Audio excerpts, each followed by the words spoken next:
Hello everybody, this is All's House Gaming and welcome to the Banner Saga 2. For those of you who might be confused on why this is part 24 and not part 1, well, basically because I jumped straight into this from Banner Saga 1 and that goes from chapter 7 to chapter 8 in this game. And I decided that I was just going to play through the entirety of the Banner Saga series. I certainly hope it doesn't get too long, but it shouldn't. At least I don't think it will. Anyways, for those of you who didn't bother to watch the first 23 parts of this series, here's a little recap to give you the broad strokes of the story, but not the fine details. When the sun stopped in the sky, life continued as normal. Then the stone-armored dredge reappeared, ancient foes from the far northern reaches, and the world was thrown into chaos. Giant Varl defenders were slaughtered, their strongholds destroyed.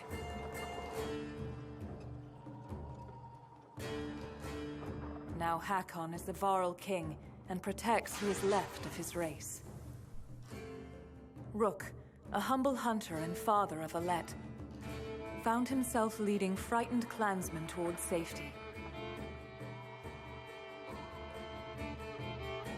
His caravan crossed paths with Juno and Eyvind, two of the mysterious spellweavers known as Menders, who know something about the massive, mountain-breaking serpent on the loose. In Borsgard, a town under the protection of the mercenary leader Bolverk, both Varl and humans stood against a dredge general, the immortal Sunder, known as Bellower. Juno devised a way to stop Bellower, but it cost the life of one held dear.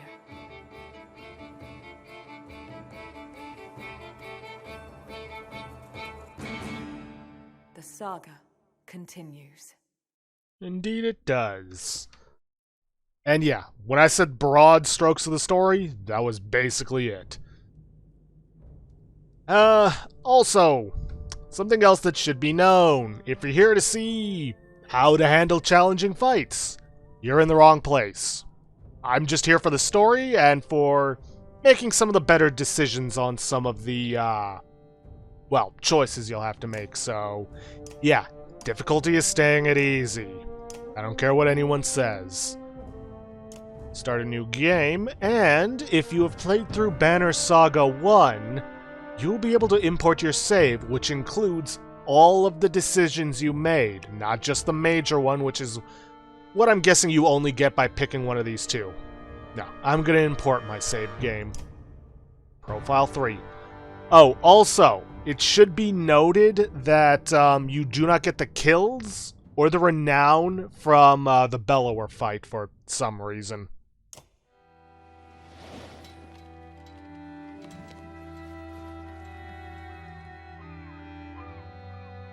Tíminn líður áfram, eins og straumþung á sem fleytir okkur áfram. Time continues washing over us, moment after moment, like waves on a coast. Some more fierce, more violent than others. So few of my kind, the giant world, remain alive. Even so, I find myself wondering if humans, while able to bear children, suffer more for the loss of loved ones. Several weeks have passed since we slew the Sunder known as Bellower, but the chaos of the world did not wither as we hoped. The world is breaking. We sail aboard hastily crafted ships for the safety of Arberain, the human capital. But the river curses us with a clear view of the dredge, assaulting another hopeless village.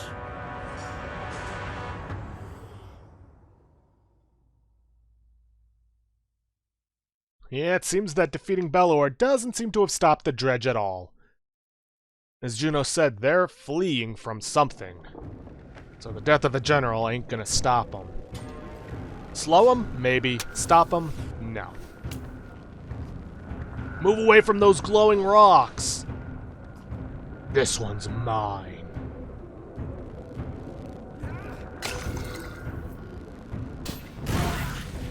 Yeah, those glowing rocks explode. Why you want to keep your distance from them? No, no, to the depths with you.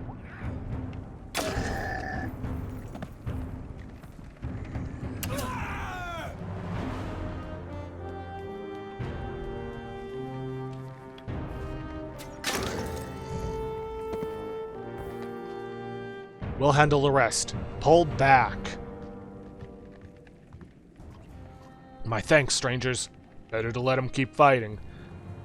And yeah, tutorial fight. Basically click and drag to move the camera around. These portraits are your heroes and your enemies. Heroes in blue, enemies in red. This also shows how the initiative works. For the most part, it's basically going back and forth between your character and the enemy's character until there's only one left on one side of the field. See, this is Ivor, blue ring around him, shows him that he's the active one. These tiles show where he can move. Now, something to bear in mind about the Varl is that they take up 4 spaces compared to humans and some dredges 1 space. Something to bear in mind when moving them around, because unless your character has a certain special passive, your allies cannot pass through each other. So if you got a big honkin' Varl blocking another character's pathway to an enemy, well, you know who to blame. Now then, before you can take any action, with some exceptions, you gotta move. Now then, that blinking red square underneath the enemy, that means that moving over here will put Ivor in attack range. Target the enemy by clicking on it, and we now have 2 options. We can break their armor. The amount of break you can do is determined by your break stat. We'll lower their armor. The fist, however, is for strength damage.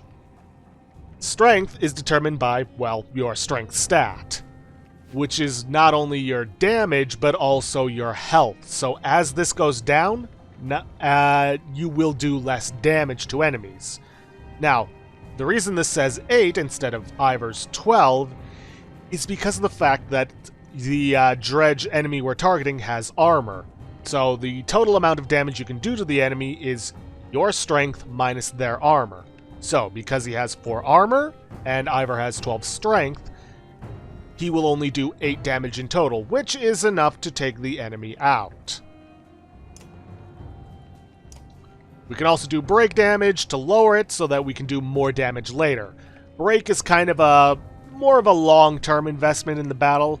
You don't do any direct damage to them, which still leaves them kinda dangerous, but you're doing that trade-off for the chance of doing more damage later. Anyways, click that. This star is basically allowing you to do extra damage. Can't do anything with it yet, so I'll go more in detail later. And with that, he goes down. Now, for each kill, you do get Renown. I'll go into what Renown can be used for later when we get the chance. Well, even though it already says you can improve your characters. Now then, this is actually something new. Without an enemy to reach, this enemy will choose to smash an obstacle in his way, i.e. these. Obstacles on the combat board will make you change your tactics, so plan wisely to make them work for your benefit. Yeah, outside of 1 or 2 abilities, there were never really any obstacles in the Banner Saga 1, but now they are. They can block your path, you can try and smash through them, but that means using a turn to do so.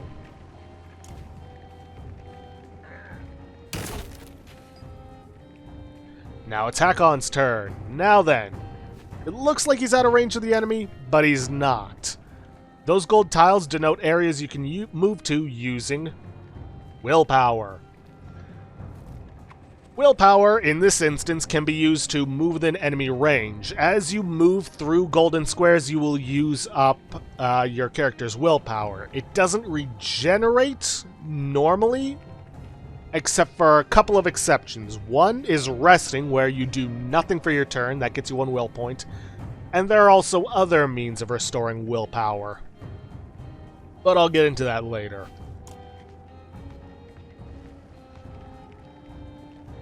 Now then, something else willpower can be used for is activating abilities.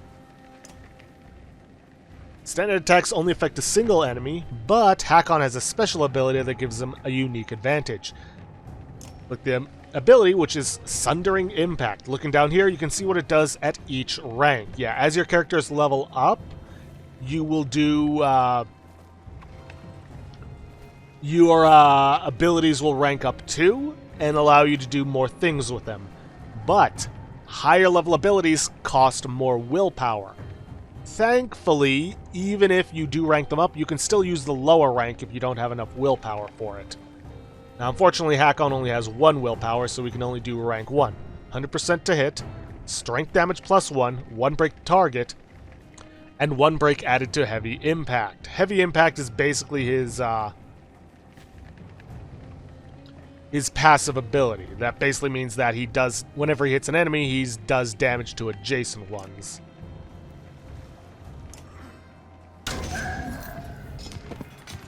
So he just took extra break damage and extra strength damage. Now, earlier I mentioned something about there only being 1 enemy left. Yeah, normally it goes back and forth between enemies' turns, which means the less enemies that you have, or the less enemies there are, the less characters there are on your side, the more turns each individual character gets, because of the back and forth nature of it. But when there's only 1 character left on each side, we enter Pillage Mode. In Pillage Mode, turns no longer alternate, but instead all of the characters for whichever side has more than 1 left get to go back to back.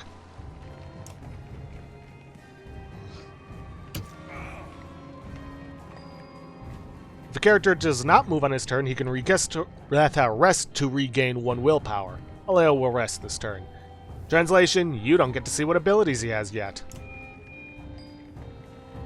Now then, this dredge, unfortunately, has just enough armor that we can't normally kill him with a let. However, through the use of exertion, this star I pointed out earlier, we can spend some willpower to do extra damage. The higher your exertion stat, the more willpower that you can spend on, well, these actions to either do more break damage or do more strength damage. And it appears we have just enough to be able to do 3 damage to the dredge and finish him off.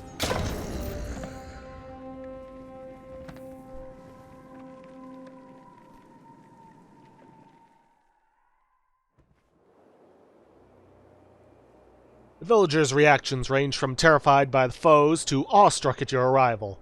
Their leader approaches and bows in front of Ivor. "Your timing makes me think the gods have returned. Please, He stops when Ivor nods his head towards you. The man peers under your hood. "A girl leads those who saved us from... those things?" "She ordered us to land, and those things are dredge, like the ones you probably heard about as a kid. Now, between losing so many clansmen and this, I feel I'm not myself. I thank you, child." He whips his cloak back with a flourish. "I am Aleo, the Skald, and your name?" "Alette, and this is Ivor." "Ah, names destined for history. Buddy, you have no idea how right you are. Sounds like the brave poet is going to use us in a few proper verses. I'll even make them rhyme, given the time." Yeah, for those of you who don't quite get it, skalds are basically the Norse equivalent of bards. Poetry, songs, etc., etc. His smile seems genuine, as much as the concern that follows. "Do you have any idea what might be causing the deep rumbling underfoot?" "Deep rumbling?" "Could be that giant serpent again." "The serpent in the sun? Radormir? I'm no holy man, but joking about dead gods feels wrong. I don't think the sun serpent would break mountains to try and swallow us all. Who could say with the sun stopped in the sky like it is?" Leo looks skeptical. Tell me, did you just come from Beauregard? We heard rumors the Sunder Bellower was sacking the town. We killed Bellower. Aleo pauses and looks to Ivor, who confirms your statement with a nod. History indeed. Sunder Slayers, here among us. Depths. There's so many questions to ask. They'll have to wait until we're all safely back on the longships and leaving this place. The Skald nods his understanding, but another question creases his brow. Leave? Not to sound ungrateful, but this place, it's all we have. It's our home. I felt the same way when Skoger was overrun. Except we had the sense to leave while we were able. But, my children, you don't understand. I know exactly what it means to be a child stripped from your home. And family. Aleo takes a step back before lowering his head. Packing and tending to our dead will take some time, but I'll have everyone on the ship soon. You watch Aleo rejoin his family. Moves his hands too much when he talks. It's unsettling. You smile, but say nothing. People thinking we're heroes now. The world is breaking in more ways than... excuse me. The world is breaking in more ways than one. It's not the first time you've been called a hero, Yingvar. Ivor, your father's closest friend, looks unamused. He always looks unamused. He is one of the giants known as Varl, and has fought Dredge in the Northern Winters, personally killed one of their generals, the Sunder Rays, and lost an arm to the Sunder Bellower. Your humor reminds me of your father's, since we're talking about things we'd rather avoid. Let's see, all options are the same, but the first one gets you more dialogue. I just keep hoping I'll wake up and see my dad again. Yeah, I keep thinking this is one of Rook's pranks, like when you made your mother think he had the plague. Ivor's smile fades when he sees your face. Sorry, I'm sure thinking about losing one parent is hard enough.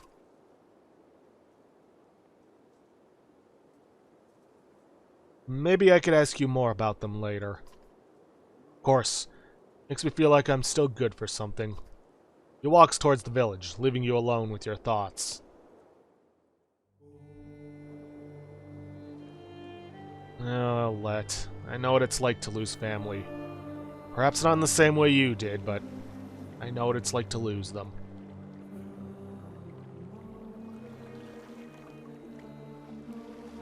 I didn't notice it, but the two is in the shape of a long ship with a serpent.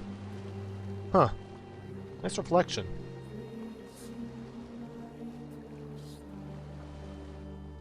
Chapter 8. From their homes must all flee. And unfortunately, tutorials aren't going to be over just yet. The traveling merchants are surprisingly well stocked, Ubin, the old Varl, dubbed Scrivener, says. Since Beauregard, our numbers have grown. People have scavenged for food and eaten it too.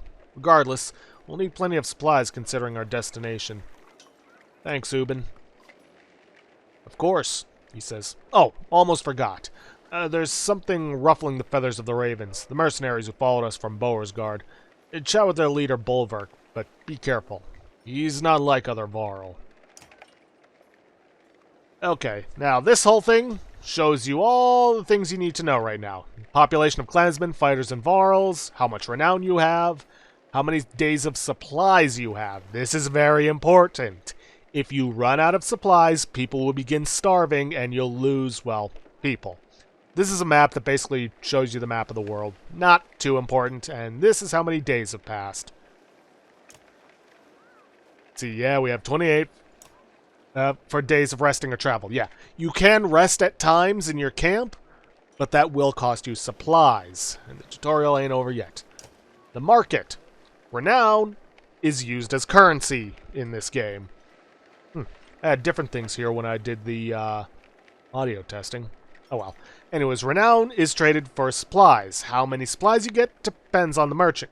For example, 1 Renown here will get us 5 units worth of supplies, and they have 50 available.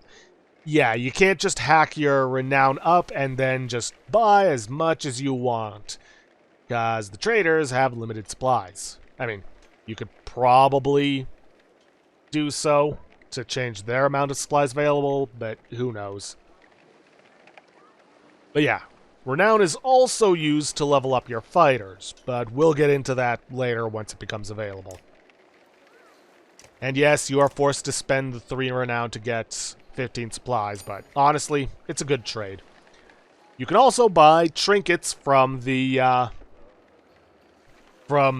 merchants, but something to bear in mind when buying trinkets is this red number, or number in a red circle right here. This indicates the rank that your character needs to be in order to be able to equip it, so maybe buying a rank 8 trinket right now might not be a good idea considering none of our characters are going to be that rank. Because even if you maxed them out back in Banner Saga 1, somehow, they'd only be rank 5. But it might also not be a bad idea to buy them because, well, think of it like a long-term investment. Yeah, when I'm finished, let's see. Ormhilder's Bangle. Serpentine decoration which kept its original owner alive far too long. 20% divert armor, no clue what that means. 10% dodge strength, 10% chance to not take damage on strength. 1 strength resist, and +1 armor. Not bad. Let's see, Dengler's Eye. 2 strength resist, +1 armor, but -1 movement. Small stone thought to bring luck, until the tooth it's tied to falls out. I am going to butcher this one. Spoderdereki Bur? A gleaming gemstone that seems to drive enemies into a frothing rage for no clear reason. +2 aggro, +5% dodge strength. Might be good for a tank to keep enemies' attention on them. Bjorulf's Drop. A honey-colored stone thought to have hardened after dripping from the god Bjorulf's stein. +3 will talents. Not sure what that means. +1 will rest. +1 will per rest. An obsidian powder.